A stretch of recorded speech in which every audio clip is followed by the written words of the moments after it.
पत्नी बोली। सारे पैसे भाइयों पर लूटा रहे हो? तुम्हारे भी 3-3 बेटियां हैं, थोड़ा उनके लिए भी बचाकर रखो। बनवारी बोला, बेटियों की शादी की चिंता मत कर। जब बेटियां शादी की उम्र की होगी तब तक मेरे दोनों भाई सरकारी नौकरी लग चुके होंगे। धूमधाम से शादी करूंगा अपनी बेटियों की। सरस्वती बोली, मैं कब कहती हूं भाइयों पर खर्चा मत करो, मगर बिना वजह का खर्चा तो मत करो। दोनों को मोटरसाइकिल दिलवाने की क्या जरूरत थी? तुमने दोनों को तैयारी के लिए अलग अलग शहर भेज दिया है। 2 जगह मकान का किराया लग रहा है, एक ही शहर में भेज देते, दोनों साथ रहकर तैयारी कर लेते। बनवारी झल्लाकर बोला, तू अपना दिमाग अपने पास रख। मेरे दोनों भाई मेरी जिम्मेदारी है। पापा ने मरने से पहले कहा था, बेटा बनवारी, मेरा कोई भरोसा नहीं है, कब दुनिया छोड़ दूं, मगर मेरे मरने के बाद अपने छोटे भाइयों को पिता का प्यार देना। जब तक वो काबिल न बन जाए तब तक उनका साथ मत छोड़ना। पापा को दिया वचन निभा रहा हूं। दोनों भाई मेरी जान है।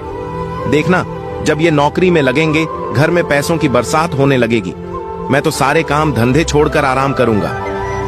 सरस्वती कहना तो बहुत कुछ चाहती थी, मगर पति गुस्सा हो जाएंगे ये सोचकर चुप हो गई। बनवारी साफ दिल का इंसान था, उसके मन में जरा भी खोट नहीं था। 5 भाई बहनों में वह सबसे बड़ा था। पिता के असामयिक देहांत हो जाने के कारण छोटे भाई बहनों की जिम्मेदारी उसी पर आ पड़ी थी।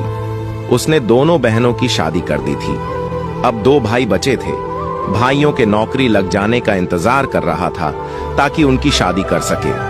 भाइयों के लिए वह बहुत दिलदार था, थोड़ी सी फरमाइश करते ही पूरी कर देता था। अपनी औकात से बाहर का खर्चा कर रहा था। खुद की 3 बेटियां भी पढ़ रही थीं, उनकी पढ़ाई पर भी खर्चा लग रहा था। बनवारी की पत्नी सरस्वती को पति का फिजूल खर्च करना जरा भी अच्छा नहीं लगता था, मगर वह अंदर ही अंदर कुढ़ती रहती थी। पति को रोक पाना उसकी बस की बात नहीं थी। फिर वो दिन भी आ गया जब उसके दोनों भाई सरकारी नौकरी में लग गए। बनवारी ने दोनों की सगाई कर दी। सरस्वती बोली, आपने अपने भाइयों की सगाई तो कर दी है, मगर अब शादी में जल्दबाजी मत करना। दोनों को थोड़ा कमाने दो। इनकी कमाई के पैसों से शादी करना। आपके हालात अब ठीक नहीं चल रहे हैं, बहुत कर्जा हो गया है, और कर्जा मत करना। मगर बनवारी के पैर तो अब 7वें आसमान पर थे। उसने पत्नी की एक भी न सुनी। थोड़ा और कर्जा लेकर भाइयों की शादी कर दी। घर में 2 नई दुल्हन आ गई थी, मगर भाइयों की पोस्टिंग घर से बहुत दूर थी, इसलिए वे अपनी अपनी पत्नियों को साथ ले गए। शुरू में भाइयों ने अपनी सैलरी में से कुछ पैसे बनवारी को भेजे, मगर धीरे धीरे उन्होंने पैसे भेजने बंद कर दिए। वह भाइयों को फोन करता तो वे बहाने करने लगते थे। फिर ये नौबत भी आ गई कि भाइयों ने बनवारी का फोन उठाना भी बंद कर दिया। उधर बनवारी की हालत खराब होती जा रही थी। लेनदार पैसे मांगने के लिए उसके घर के चक्कर लगा रहे थे। टेंशन और कर्ज के बोझ के कारण उसका धंधा भी ठप पड़ गया था। इधर बेटियां भी शादी की उम्र की हो गई थीं। इस कारण वह उदास और गुमसुम सा रहने लगा था।